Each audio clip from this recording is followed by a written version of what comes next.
So, welcome to a new episode of Leadership Live. And today I've got a very special guest. I'm very excited to have you here, Dean. Welcome. Thank you We've very got much. Dean It's awesome van to be here. Zyl. Oh, it's a pleasure to have you. It's really exciting from a lot of perspectives, actually. Dean is the founder and CEO of National Adhesive. It's a startup in the US, and Dean has got a fortune of experience starting up companies, some successfully handed over, some successfully still continuing, and some in progress. And in addition to that, Dean is a client of mine and has been for a couple of years. And I'm just so thrilled to have you on this show, Dean, because I think there is so much richness to your experience and your knowledge and your expertise that we actually get to share in the process of what you are doing within your company at the moment, which is in the process of getting traction and building up and gaining momentum. And what I love about what we proposed here in this podcast is that, instead of waiting for all the boxes to be ticked and all the big successes to come through, we're actually having an opportunity to share with our listeners what it looks like to build a company, what it looks like in the middle of it, in the mess of it, in the ups and downs of it. Because I think as a CEO of a startup, it is a journey that is full of ups and downs and emotional roller coasters, successes and wins, and huge challenges at the same time. And dealing with all of that probably in a space of one day, you can have a whole myriad of emotions. And sure. Even just now, as we were speaking, you're sharing some of your wins that have happened over the last week. And, in the same breath, you said it's weird, confusing, exciting, and scary all at the same time. And I think this just describes the life of a CEO, really, and especially of a startup in the beginning stages.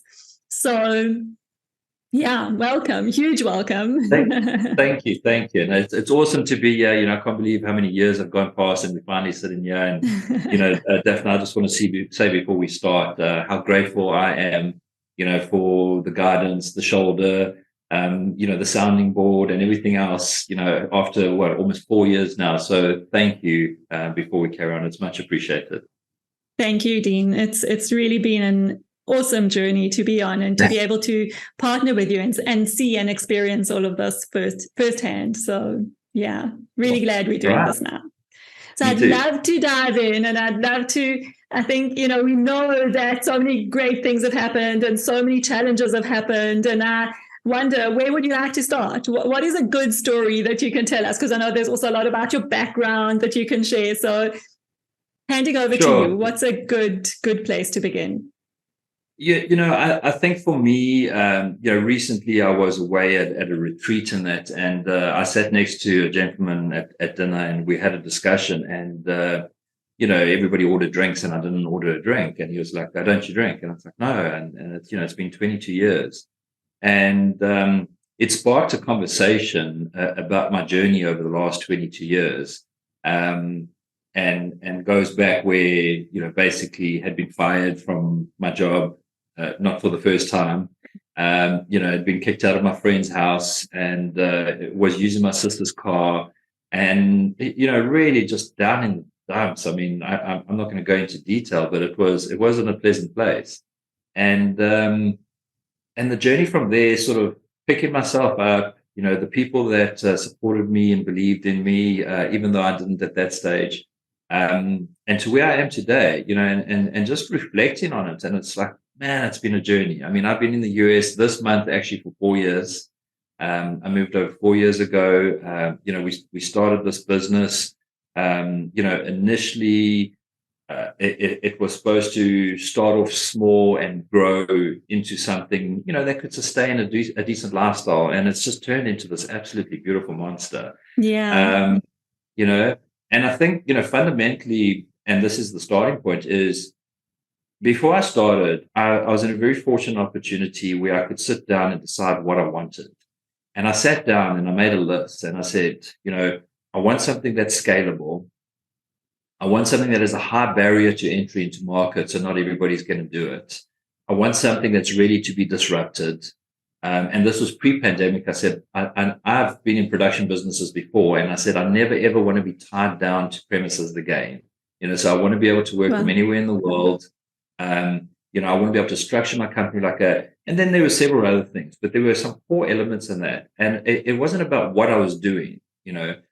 I knew how I wanted to do it. And then from there, I started looking for opportunities. And I honestly believe the opportunities presented itself to me once I had a very clear definition of what it is that I was looking for. And I love that.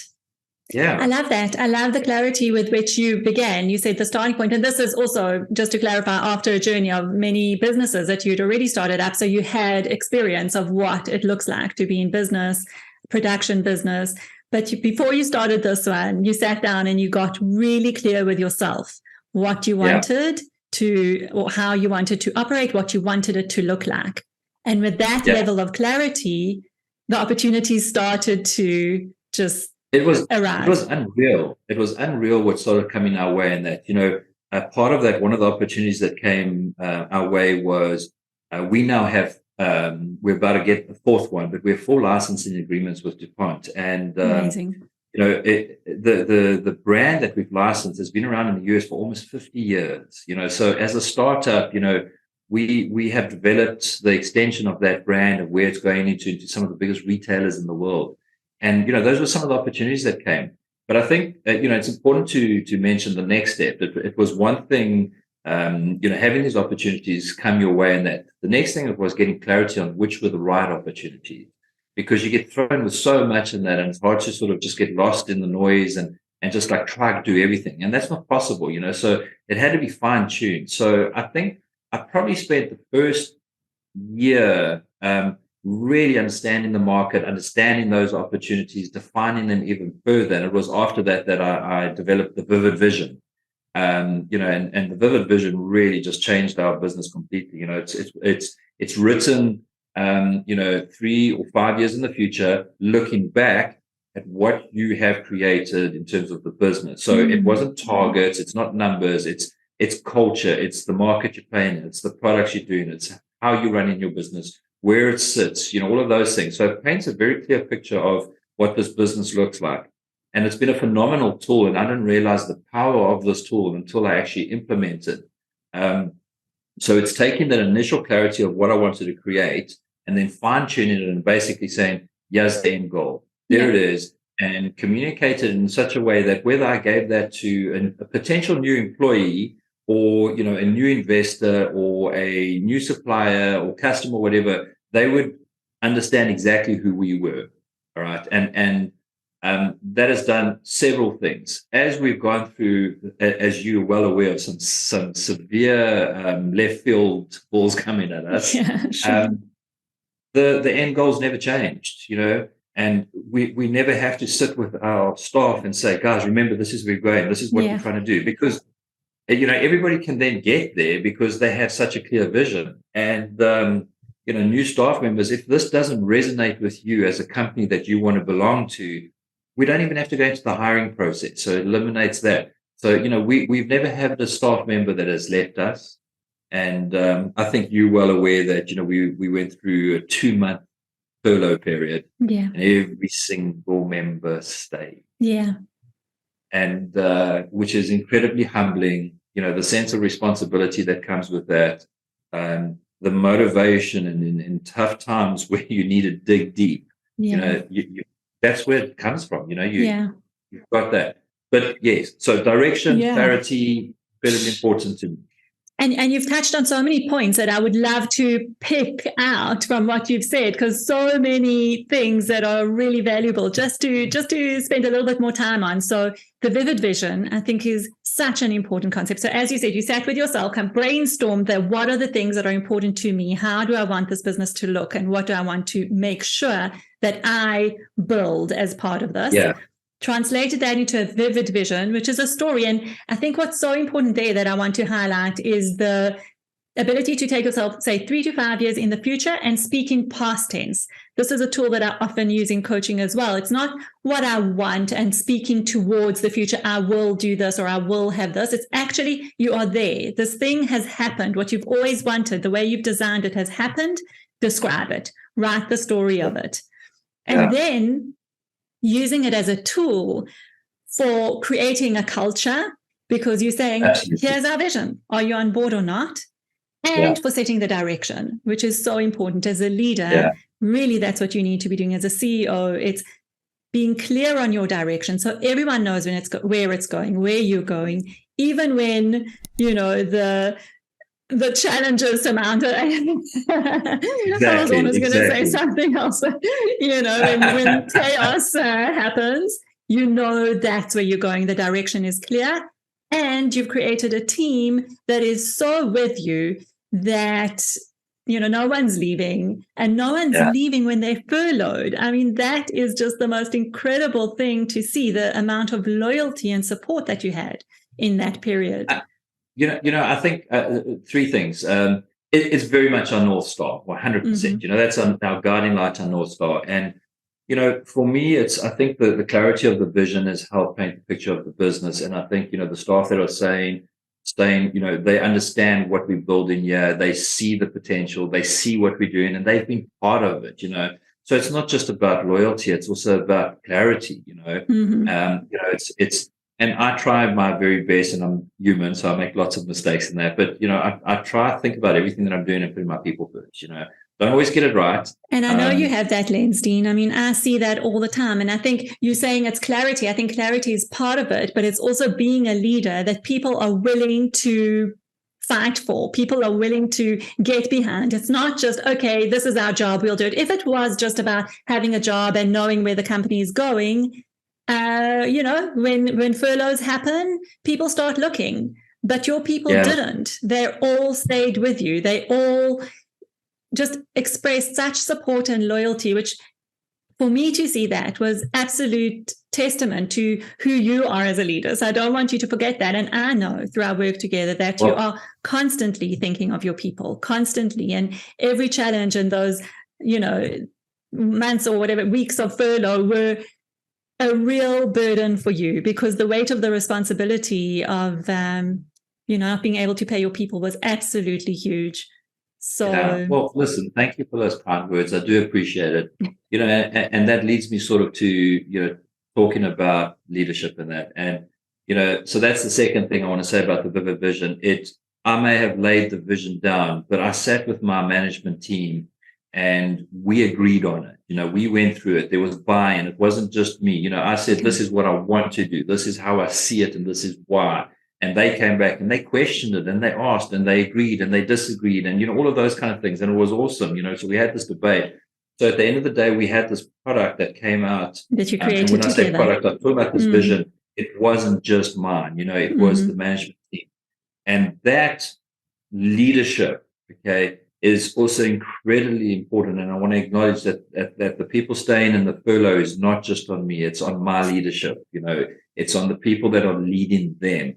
And, I've been incredibly fortunate to have surrounded myself with some amazing people, who are a testament to, why we are where we are. It's because of them. And I need to acknowledge that, I can maybe just give it a bit of direction, but they're the guys that are making the magic happen. Yeah. Well, amazing to acknowledge that. And I think that also what it's touching on is the team that you've built, your leadership team, and how they lead. And I always say people lead through the example that they see.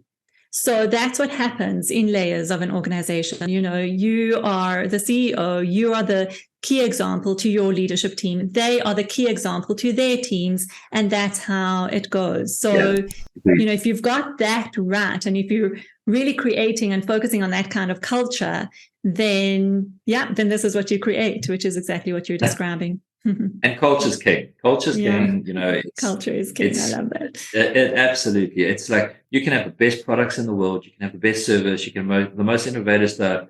You can have the worst products in the world, all of that kind of stuff. But ultimately, culture is the stuff that makes it. I've been a firm believer that a strong group of C players, which we don't have, ours are all A players, but a strong group of C players will outshine a group of individual A players that don't work together every time. So, it's about the team.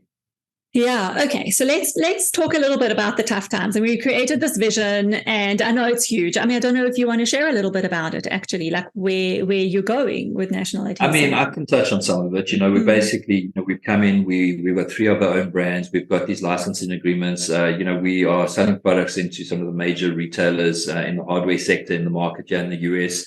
We're still very much in the what I like to call getting to the stability and consistency stage. There's really ups and downs, and we have big wins and big curveballs coming at us and all of those kind of stuff. So really, this is where we are now, is creating that stability. And then from there, we are focused on 3 different channels out of 30 identified channels in this market. It's massive. It's insane. And then we've got our neighboring countries. We're going to Canada next, and you go down to Mexico, and then from there there's international expansion as well. So we want to be international within the next 3 years, and it's aggressive. It's audacious, but we have the foundations. We work really, really incredibly hard to put the foundations in place to do this. So the aim is, this is $1 billion business, and that's what we're working towards. Yeah. And beautiful. Yeah, I love it. I absolutely love it. And I get excited hearing about it every time, because I know that you can do it. Really, the way I've seen you handle the tough times means you can handle anything. So, that will just be the next level and the next level. So let's talk about, I really do want to go into what the process is like, how it's been for you, what have been some of the tough times. And I don't know if you maybe even want to start with a day. What does a day look like for you? Because I know there's these peaks, or like getting some good news, and then you're on a high, and then there's a low because something fell through, and then it's like, oh, how can I do this? And this constant up and down. So I don't know what approach you want to take, but give us maybe an idea of a day in your life, Dean.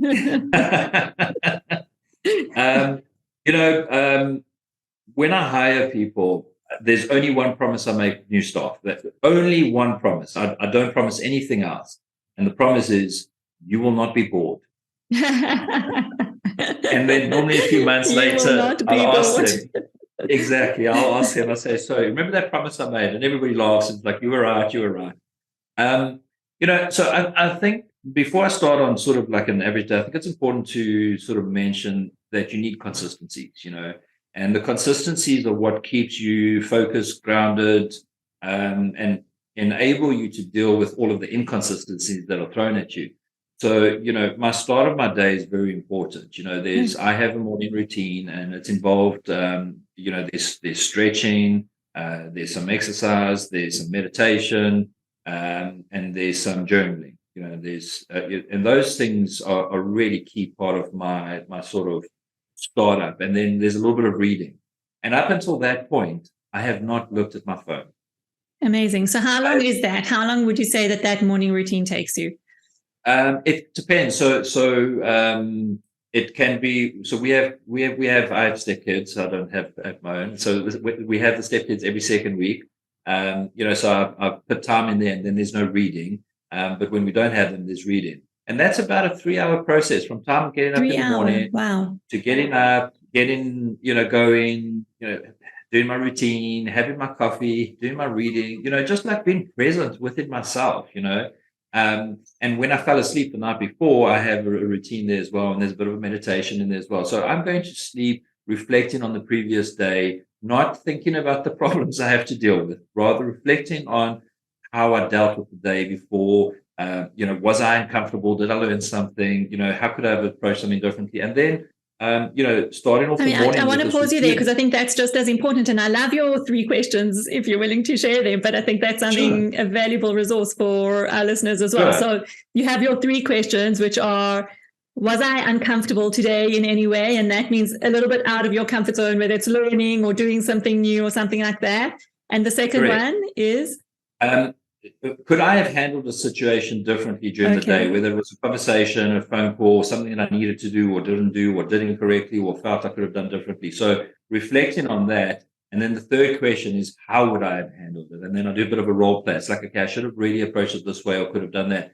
And I think it's a teaching mechanism, because basically the next time that happens, my subconscious has already gone to sleep that night, processing that, Right. I find that sometimes shit, I actually handled that differently, And so when I'm reflecting that night, it's like, you know what, I would have done that, some other way before. So that really does help. And Lovely. So we've got the two ends, the beginning of the day and the end of the day. You've got a routine for the beginning, a routine for the end. Also, I want to say, I think so powerful, your end of day routine, because what happens when we sleep is that our brain processes a lot of stuff. Yeah. So I don't know about you, but I know when I go to sleep thinking about something, I often wake up the next morning with an insight, something I hadn't thought of, or an idea. So that's really powerful if we can train ourselves to go to sleep with something that we might want, an insight or something to think about, and wake up in the morning and see what comes up. So a little quick caveat on that. One of the things that I do, and that, because my phone sits next to my bed, but I don't look at it. I've disciplined myself enough now. It's taken a long time, but I don't actually look at open messages, and I don't have any notifications on my phone. I do not have a single notification. If I get a message, an email, whatever it is, a text, there's no ping or whatever the case is. So do you keep your phone on silent as well? I keep it on silent. So in the middle of the night, and it automatically goes into sleep mode at 9:30. So everything goes dark. Wow. And So, but I have one of those, phones with the notes, So in the middle of the night, I'm happy half asleep, and I'll have one of those insights, and I wake up, and the biggest lie we tell ourselves, I'll remember that. Yeah, exactly. So I'll grab my phone, and I'll just make a random key word, and I'll just put it down. And then in the morning, because I have the note open, I'll look at it, and I'm like, oh yeah, that's right. And it triggers the memory. So that's been really incredibly helpful. And then going. But again, I want to stop there, because no notifications on your phone. Also, big tip for, I don't know, anyone listening. Just take away those notifications. Yeah. And going to bed and just putting the phone down to charge, with the alarm set for the morning, all of that kind of stuff, and not putting it on everything. It's just you go to bed in a very different headspace. So that's really been helpful. And then again, same thing in the morning. You wake up, your brainwaves are in a certain pattern in that, and you're just getting going in that. As soon as you look at that email or read the news or read whatever text in that, it immediately shifts gear into, okay, I need to start working on that. But going into this other thing where, I'm internally focused, I'm not externally focused yet, and just starting and ending that routine with reading a book, and that, you're absorbing information in a very different format. So you just tend to start your day in a different mindset, it's, and then I sit down, and then the first thing that I do is I go through all the emails. We run in a business that basically, I think there might be a 3-hour window during a 24-hour period where nobody's communicating to us around the world. So there's this information that has been thrown at you constantly, So then I'll sit down, I'll go through any WhatsApps that have come through, I'll go through any emails that have come through, I'll clean up my inbox on that, and I'm pretty structured in terms of my meetings for the day. I have certain during the week. I have certain fixed meetings that happen all the time. I leave quite a bit of space. I try to leave about 40% of my day. About 40% of my day open, so that I can deal with things that are thrown at me on a consistent basis. And it happens all the time. I always fill up my day. Yeah, for sure. So then get going. And normally what I do is, when I close my day off, I have a notepad, like a digital notepad, and I write all the things that I'm working on, that I need to address. So I've got it in front of me. Okay, I need to get this, and this done, and it's there. So at the end of the day, obviously I tick off what I've done, and then I recap what I need to do for the next day. So I'm starting my day very prepared. Very organized and very structured, yeah. I'm hearing. Yeah. Okay. Just curious, what time do you wake up to do your routine, and then what time do you start your day in the office? So 7. I get up at 7 in the morning. Okay. And I really get going, fully probably about 9 o'clock. Okay. So that gives us a 2-hour routine. 2 hours. I try to get up at 6. It doesn't always happen. Yeah. When we have the kids, it's earlier, but yeah. So 7 is sort of my time, and then by 9 o'clock, I'm fully engaged in that. Yeah, I love that as well, like that flexibility. Okay, so when you can do 3 hours, you do 3 hours. But if it's only 2 hours, it's 2 hours of a morning routine where you focused on yourself before you dive into emails. Okay, so Let's go into typical day, like some of the ups and downs. And challenges and processes that you go through as a CEO? So, I think one of the things I've been very fortunate at, the strength of my team has allowed me to focus on areas that the business needs. Mm-hmm. And, we spent a lot of time building the foundations of this business, putting the right infrastructures in, developing the right relationships, putting the right systems in, bringing the right teams together, really spent a lot of time and effort. And that was before we started, working on sales and that. And then my focus had to shift because we got to a point where we had self-funded the business through, us and friends and family and to get proof of concept. And once we got to that point, we had to now start driving the business on that. And my focus had to shift, and it had to shift onto capital raise, which was something that I had never done before. I had no sort of idea in that. I have spoken to now over 500 investors. Wow. Yeah. Wow. And I have learned so much about, investing, different types of, sort of equity, debt, all of those kind of things. And it's been an amazing journey. It's been exhausting. And so it was just learning and then, seeing an opportunity and then taking that opportunity and, going through it, getting rejected, learning from that rejection, going on to the next one, and that's been like a 6-month journey of just, I joke with everybody. I think, I've been rejected more in the last 6 months than I did of my whole high school career by girls.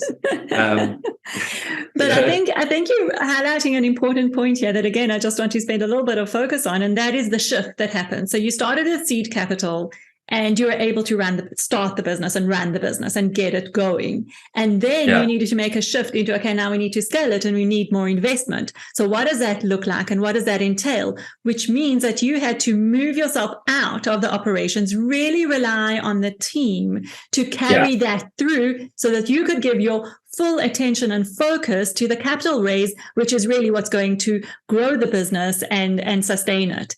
That is not an easy shift to make in itself because you're so used to working hard and seeing results and seeing things come up. And here you're moving into, okay, firstly, trusting and relying on your team. And secondly, moving into an area that you didn't really know very much about how to do.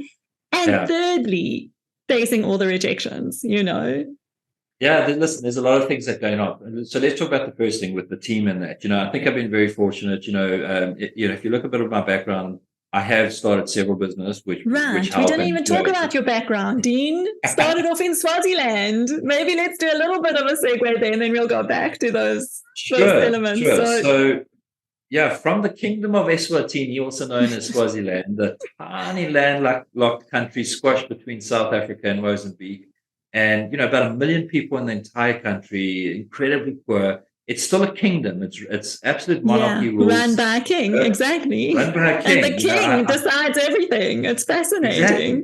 He appoints the government. It's really super interesting, but beautiful country, lovely people. I just, it's home. My parents are still there. My sister and her family are there. So, so it was just very, very different from what I'm used to over here. And listen, I love where I am. I love doing business in the US and all of that kind of stuff. So there's no pining. It's just appreciation. Of course. Home is always home, And, so started businesses there, started businesses in South Africa, had some good successes. One of the businesses, I actually was in partnership with my mother for 15 years. Wow. Learned a lot. My dad and I have been involved in business, and I've had some spectacular failures, like unbelievably big. I've lost everything twice. Wow. So there's been some bounce back needed there. Can we talk about that for a moment? Sure. How do you bounce back from a spectacular failure where you lose everything? With some difficulty. Some, just a little bit. So I think I've had, again, working with my parents and that have shown real grit. It's we grew up with tough background, and they've worked hard. So it was good examples. And, watching hard work pay off eventually, there were some good role models there. And I think that's one of the things, And I don't know, I'm incredibly driven for some reason, and and it's for growth. I want to grow. I want to keep getting better. So it's not like, oh, I want to be a millionaire. It's not about the money. The money is always nice. But it's really just, I want to consistently improve who I am and be more and be better, be a better leader, understand things better. And, so I'm like a sponge. I'm hungry for knowledge, and whether it's reading, whether it's been mentored, whether it's been coached, whether it's belong to peer groups and that, how can I improve? How can I be better? And the better I can be, the better I can serve. And the better, the better I see myself in this pyramid, this upside down pyramid with my company. And on the top part, you've got the front line, and they're the guys that are making everything happen, and, just fighting the good fight and that. And then supporting them is their sort of team leaders, and going down to the executive team. And right at the bottom, my job is very simple in this organization. I set the direction, and it's this big oil tanker. So I've got to, sort of keep the direction, make sure we go in the right way. That's the first thing. The second thing is I'm there as the safety net. So any pieces that drop off, in this pyramid, I'm there to catch and help put back together. And just be that for my people in that. And then just step out of their way and let them do what they're really good at, and I'm not.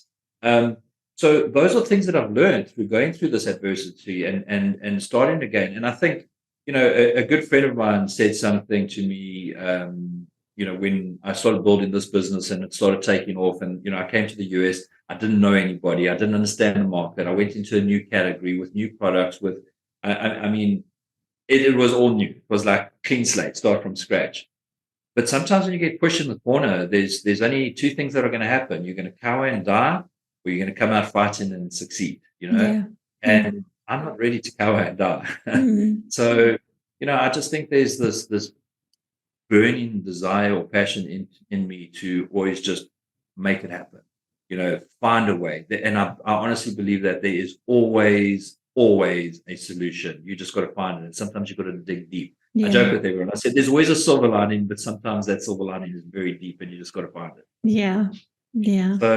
So it's been a journey. There's been some tough times, but I think it's in those moments that you learn the most. You learn about yourself. You recognize. Tell us about one of those. Can you share one of those? Like, what have been some of those? I think the most recent, the most recent big tough time, I was probably about 36 years old. So, established human being, an adult. And it wasn't long after the 2008 sort of economical meltdown and that. And two things happened. So that was a sort of a whole series of events. The first thing that happened was we were building this incredible business that we were almost doubling our sales on a monthly basis. And it was just growing at an unbelievable rate. We were bringing in new equipment, we were growing premises, new staff, and all of that. And literally overnight, we dropped down to 28% of our revenue. Wow. 3 months in a row like that, we were in financial problems. And, we got advisors in, we got bankers in, we got accountants, all of that. And all of them said, you've got to just liquidate this thing. And I was young, I was naive, and I was like, there's not a chance. I'm not telling all my people that they can't go and feed their family. So we found a way. I restructured the business into two smaller businesses, did a lot of restructuring. I took on the debt, which was painful. And those businesses continued, and eventually got to a point years later where we amalgamated them back into business, and that business is still running successfully today. Amazing. But that really hurt us. And then what happened was it got to a point where because the economy is so small in Swaziland, it wasn't able to sustain, like myself and my parents and that. So I decided to open a business in South Africa, and I opened this business and it started taking off nicely. And it was the first time I got investors in. And it was a big learning curve. You need lawyers, get your legal contracts in place. Don't just trust people. And there were a lot of things. There were a lot of elements in that. And it got very, very ugly, and it turned messy. And basically, I lost everything. Like 36 years old, lost everything. At the same time, while I was busy building that business, I went through a divorce. So that was another challenge. And I had to look in the mirror, and I didn't like who I was. And then shortly after that, I was diagnosed with sarcoidosis, which is a autoimmune disease very similar to lupus. And I tell you what, I mean, for 2 years, I was in and out of hospital, and it was brutal. Wow. So all of that happened at the same time, and I lost everything. Moved back to Swaziland, and I started picking up the pieces again, and just healing, coming back, reflecting what could I have done differently, what do I want out of my life, and that was part of the journey, and working myself back up to a point where I was in a good headspace, emotionally, mentally, physically. I had clarity about what was important to me.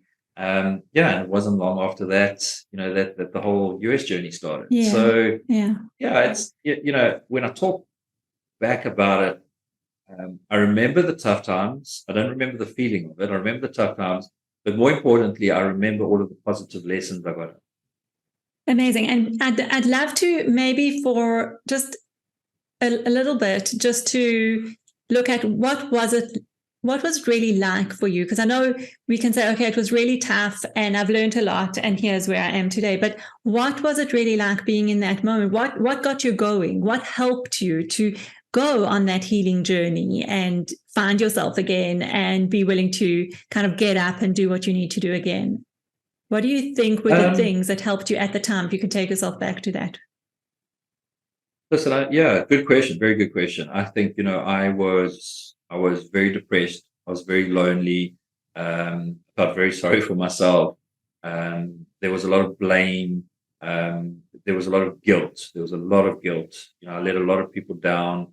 And I think ultimately it got to a point where I knew I had to heal. That much I knew. And, I had, at that stage in my life, I'd really been on a journey of sort of learning and growing and all of that kind of stuff, so I kind of knew what needed to be done.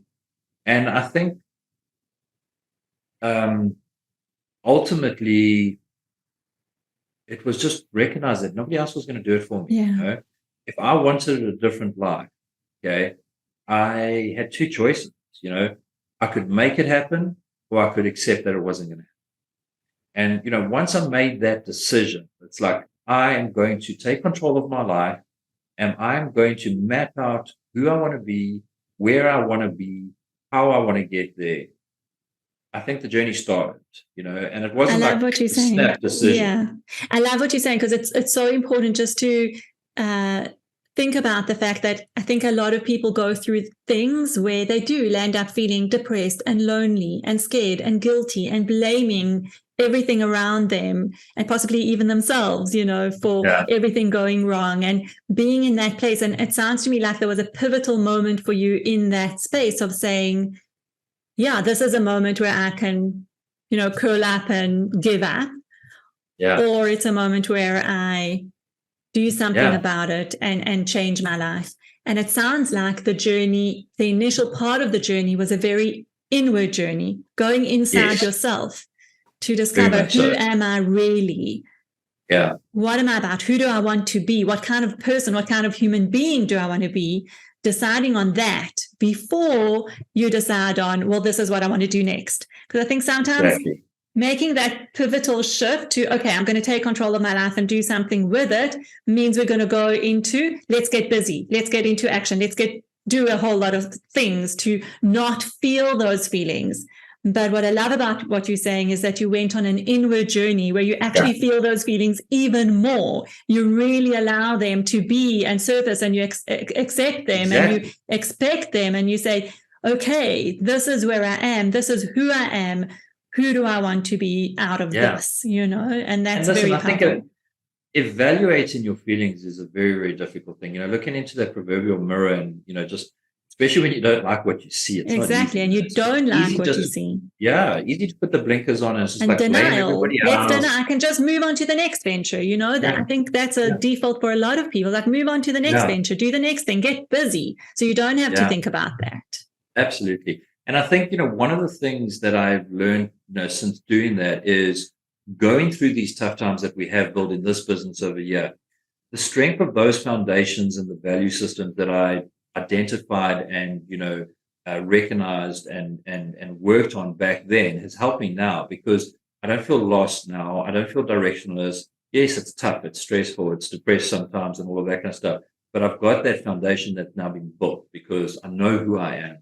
And, when I lose my way a little bit, it's easy to come back because I'm not trying to like find who I am. It's just finding my path back to who I know I am.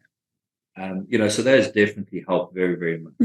Can we talk about, I'd love to hear a little bit because I know you're still in that up and down of the business right now. So can you maybe talk about some of the toughest times you've had in this business? What have been some of the really, really tough times? I tell you what, when you sit in, for example, and you owe huge amounts of money and you have investors who have committed, and it's tough, and you've got to stretch to get to the point when those investments are coming in and suddenly they pull out. You suddenly sitting there and you're like, I don't know how I'm going to do this. I don't know. I had this path laid out pretty clearly. I had this backup in place laid out, and both of them have now fallen. And when those moments happen, again, it just goes back to this decisiveness, this decision making that I believe so strongly in. It's just like, all right, this has happened. You can't change what has happened, right? How are you going to deal with it? Okay, let's evaluate it. Okay, what can you do? All right, you can do this, this, and this. That's not enough. What else can you do? All right, you can do this and this. That's not enough. What else can you do? And just keep going. And you just keep going until you get to the point where it's like, bam, there it is. And pick up that phone call and ask the person for advice and just be vulnerable and just say, I don't know what the fuck to do now. I'm stuck. I'm lost. And ask. And, going through that process, sometimes nobody might have the answer for you, but you're asking the questions, and those questions will help you answer it yourself.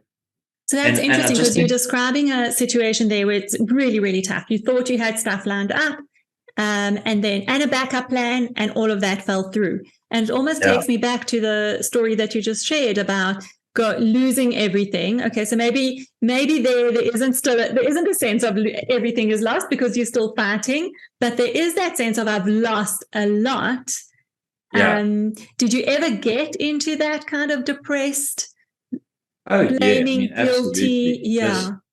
Absolutely. I mean, it's put an incredible amount of strain on my personal relationships. And I'm it's been hard on my partner. And oftentimes I felt unfair on them. It's not what they signed up for. It's not what I signed up for, but I'm the one that made the decision to do this. So, I need to deal with that, but they didn't. So, you've got that. It affects relationships. And Dean, you're also touching on a point that I think people don't really talk about is while you are going flat out, pulling rabbits out of hats to make things happen in the business, what is the impact on your personal life and your personal relationships? Huge. It's huge, and I think it's, I can always do better, and I'm learning and growing all the time in that. And I think having the right partner in any endeavor like this is so more important than people actually realize, they can help you get through this and motivate you in a way that's not them motivating, is that you want to do right by them, or they can grind you down, right, and make it very difficult where you actually just don't care in that. So, I'm very fortunate that, I have the right partner. It doesn't mean that it's been easy, and I feel incredibly both grateful and guilty for what I put her through. But I think it's also one of those things, and this is where communication comes in, and whether you communicate internally with your company or with your partner and all that kind of stuff, and, whether you are blaming or whether you are understanding or at least trying to understand, all of those things are crucial, and they're key in terms of making it work. Mm-hmm. If you think about this, okay, here's a very easy example. You are going to go join some friends for drinks, for coffee, for tea, whatever. And you've had a great day with your partner and you're in a good headspace in that. And you go and you meet with your friends and, it's awesome. And, you might say something complimentary of them and all that. And everything's light, Mm-hmm. Now imagine that same scenario. And you've just had this big blowout, you guys have had a fight about something maybe that's not even relevant or whatever. You're going to go to your friends in this headspace and you're going to bitch and you're going to moan, and the entire conversations change and all that. You might feel better afterwards, but it's two very different headspaces that you're going in. So now imagine taking that over an extended period of time with your partner, and you've got this incredibly supportive partner in that you are motivated to get through this stuff because you don't feel it's fair that you put them through this pressure, and that, it's one sense. But if they always on your case, or, they're not supportive, or you don't have any of that good positive stuff coming through, you're just going to get to the point where you don't care anymore. So I'm very grateful and fortunate for what I have over an extended period of time, and it's been rough. But that's really, really important. And I think people don't think about it.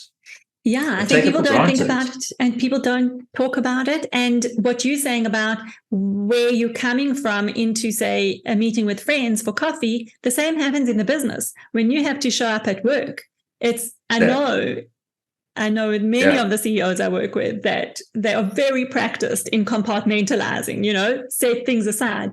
But as you say, the mindset and the space that you come in with is a stressed one. It's one that is, feeling the strain, and that impacts how you think and how creative you can be and how you relate to people, and how, as you said, that level of lightness and fun and adventure, or, okay, I've got to now set that aside and deal with what I need to deal with. And I think that's also, it's just very, very typical of the life of a founder of a startup. You had a very sort of important point there about compartmentalizing stuff and that, and it's difficult to do, but sometimes it's important to do. You've got to show up for your people, regardless of what's going on in your life, whether it's personal, whether it's it's something else. You have a responsibility as a leader to your people. It doesn't mean you're not human and you're not vulnerable and you don't have feelings and all that kind of stuff. But your role, is there to make sure that there's clarity, there's direction, there's support, there's motivation, all of these kind of things. And you've got to show up. You've got to show up. This is not like, I've chose to build this business. Sometimes I'm going to run it. Sometimes I'm not. Sometimes I'm going to do it this way. Sometimes that way. No, that consistency and it's got to be there. Yeah.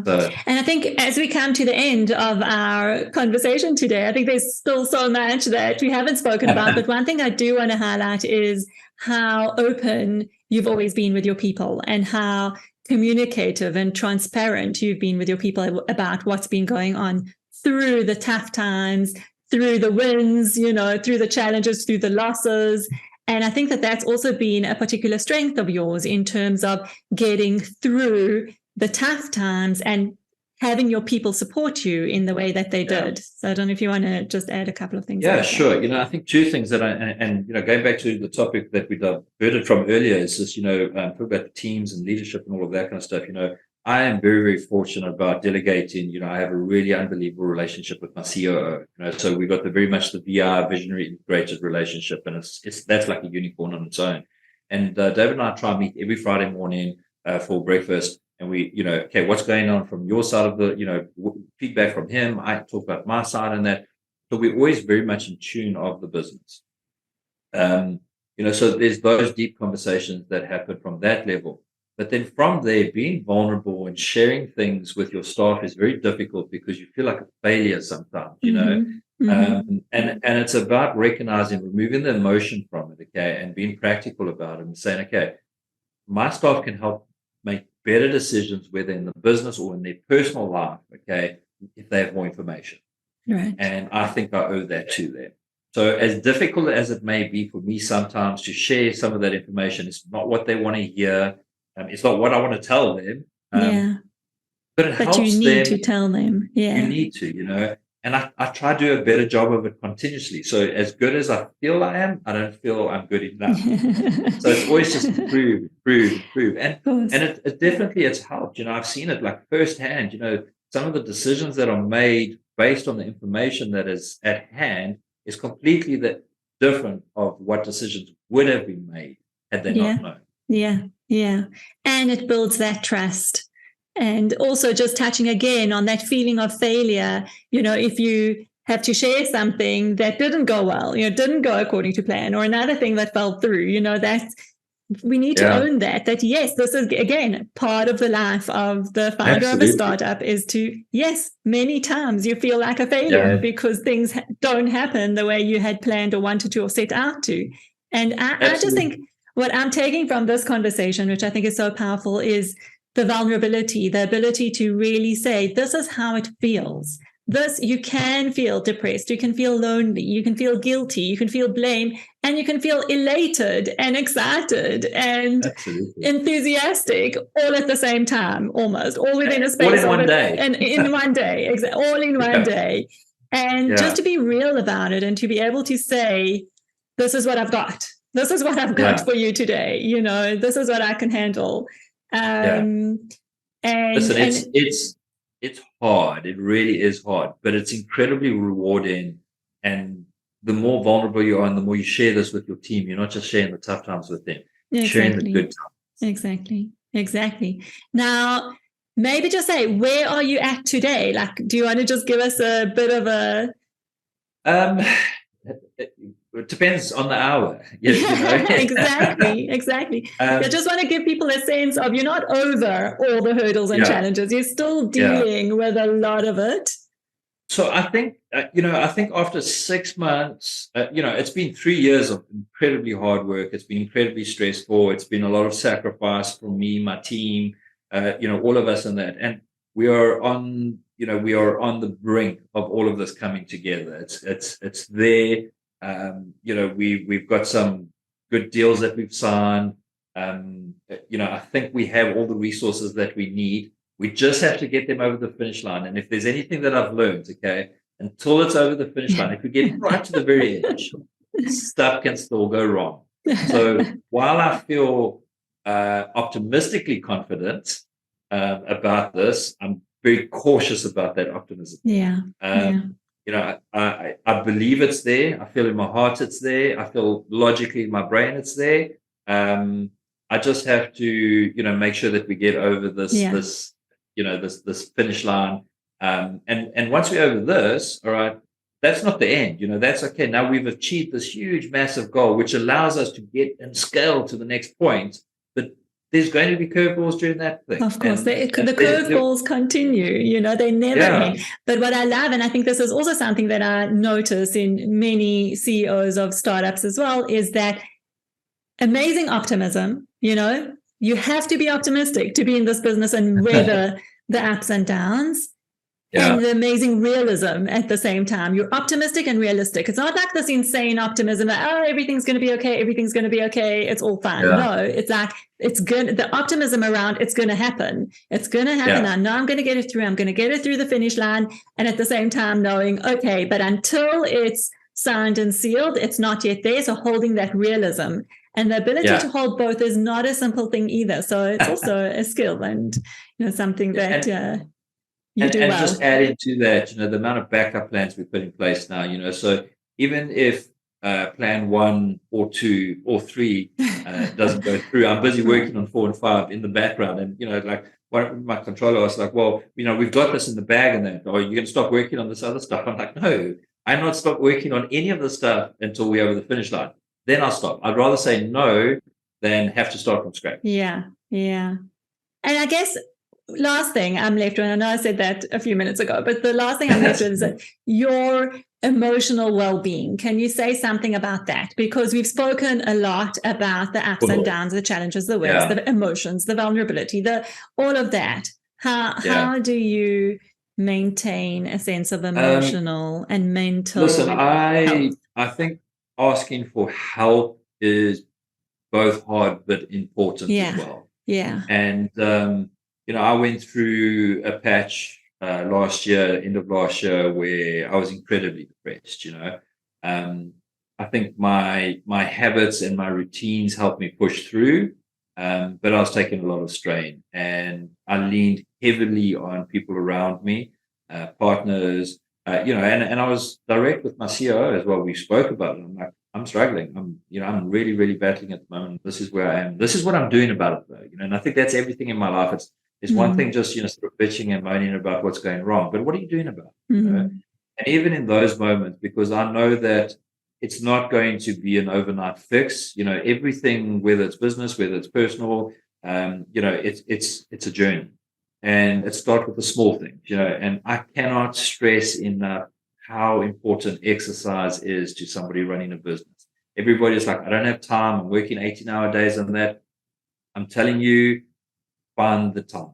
Find the time, because it is worth it. And it gives you accomplish more. You feel better about yourself. And I know that you and I have had these discussions. That's why I'm smiling, because I remember that time, how hard it was to get the exercise done, and how now I get grumpy if I don't exercise. So it's like, oh, I need to do something. Sometimes, you know what? It's just a walk around the block, but just get the heart rate. Exactly. Exactly. Yeah. And so, I think this goes back to the earlier question about, when things were tough previously. I think that really helped me set the foundation of getting out of difficult times, getting out of hard times. I know the process. I know what needs to do. Just make sure you stick to those routines, do that journaling. The gratitude stuff is huge, just do the reflection, do the exercise, take the small steps, and understand you may not feel better today or even tomorrow or even the next day. But eventually one day you'll wake up and you're like, you know what? I've had more good days than bad days. Things are feeling better. And then before you know it, it's like, man, I haven't had a bad day in a long time. And so it's the consistency, and just understand that it's going to take time. Yeah. Wow.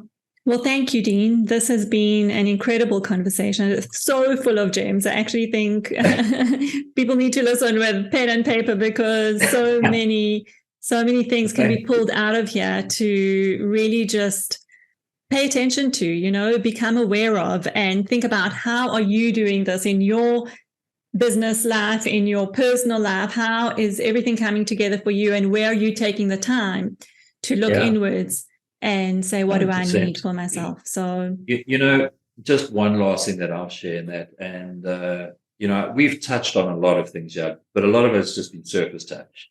And yes, true. You know this. I'm releasing the first of 17 ebooks. I'm releasing this week. Exactly. And then I'm working on the much bigger book and all of that. And I want to share my journey and my experiences with people, because I honestly fully believe if I can achieve the things that I've achieved and done what I've done in that, anyone can do it. I believe that.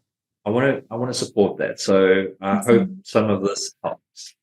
Yeah, I'm sure it will. And I do think it's important to say that, yes, watch out for Dean's books that are coming out, the ebooks that are going to be all a little bit more in depth about these things that we discussed and more, and also the podcast that is coming out. So what I love about your mission as well, Dean, is that while you are building this massive business, you are wanting to give back. You are wanting to help others along the way.